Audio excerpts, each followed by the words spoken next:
박미TV의 박미입니다. 자, 이제 은행이 조금 잠잠해지면서 인하를 하기는 어렵다. 예상은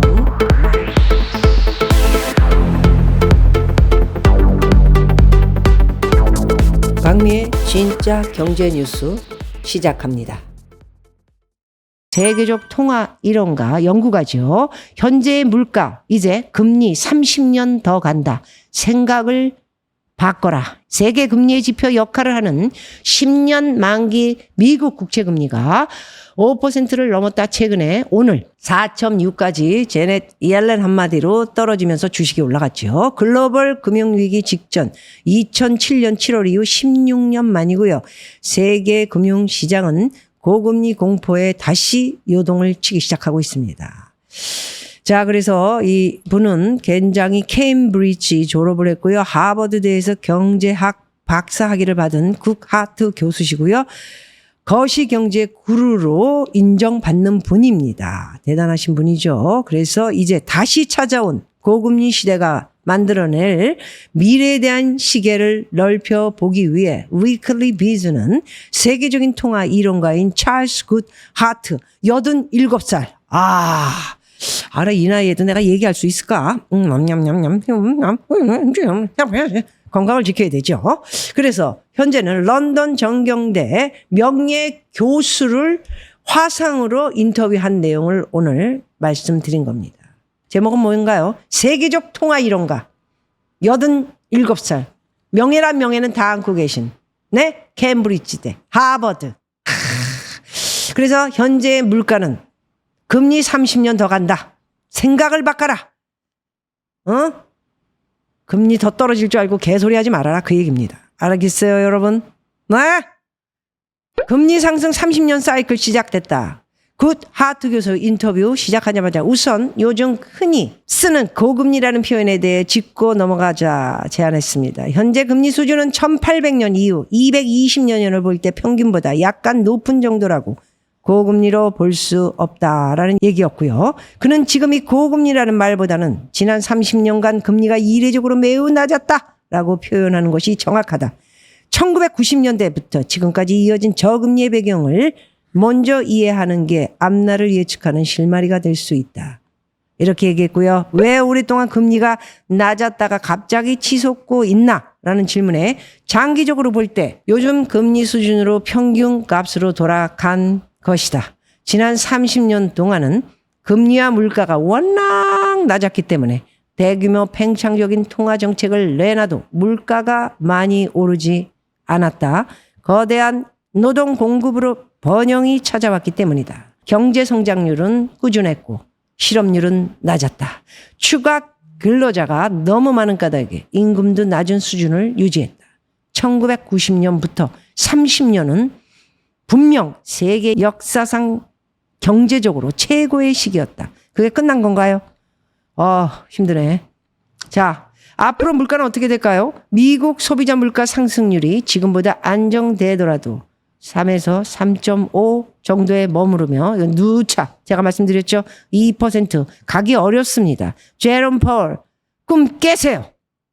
그래서 2%까지 내려가기는 매우 어렵다. 여기 말씀하셨네요. 그로 인해 단기 금리는 현재 시장 예상보다 훨씬 더 오랜 기간 3, 4% 수준에 머물 것이다. 앞으로 수년간 단기 금리는 약 3.5, 장기 금리는 4.5. 이게 장기로 금리를 받으시면 이제 4%대 이자를 쓰셔야 된다. 1억이면 얼마야? 400만 원 좀 안 되네. 미국 경제 성장률도 이제는 1에서 1.5% 정도로 낮은 수치를 보일 것이다. 이렇게 얘기를 했습니다. 자, 여러분, 여기에서 제일 무서운 거는 한국에 대해서 좀 이야기를 하셨는데요. 한국 고령에 대해서 2년 뒤에 최후 고령 사회에 진입하는 한국. 지난해 합계 출산율은 0.78 기록했죠. 정말 무서운 수치다. 인터뷰 내용입니다. 고령화나 인구 감소 자체보다는 단기간에 출산율이 급락한 것이 큰 문제다. 출산율이 높았던 시기에 태어난 사람들이 노년이 됐고 우리들을 얘기하는 거죠. 늙었잖아요. 허리야. 우리 다 늙었어요.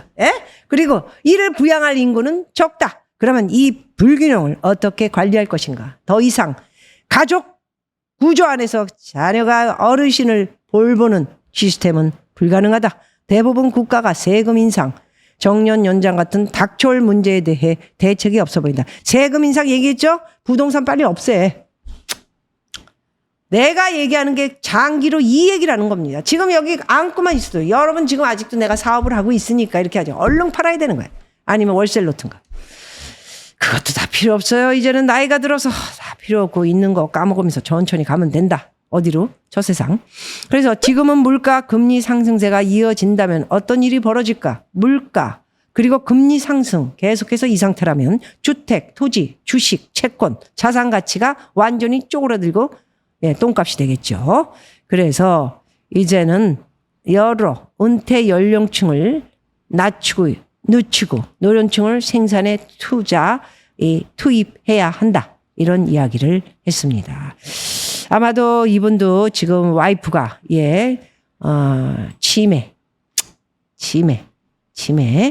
중증 치매를 앓고 있는 아내를 지금 현재 요양원에 87이지 않으십니까?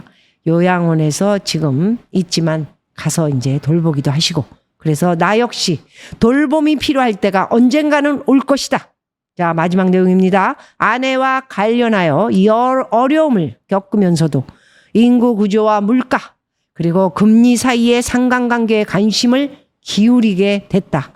자기도 치매 부인 증증이면 이제 똥오줌을 받으셔야 되는 87의 똥오줌 힘들죠. 그래서 남한테 이제 돈을 주고 이렇게 또 함께 도움을 그래서 나 자신도 지금 위태로운 그런 상황을 지금 맞았다. 그런 뒤에 내용이 있습니다. 그래서 여러 가지로 고금리 시대의 개인의 경제 행동 양식은 어떻게 바뀌어야 할까? 고금리 시대의 개인의 경제 행동 1990년대부터 2020년까지는 주택, 주식, 채권 어디에 돈을 투자하든 상관이 없었다. 그러나 자산 가격은 거의 정점에 도달했다. 아까 말씀드렸죠?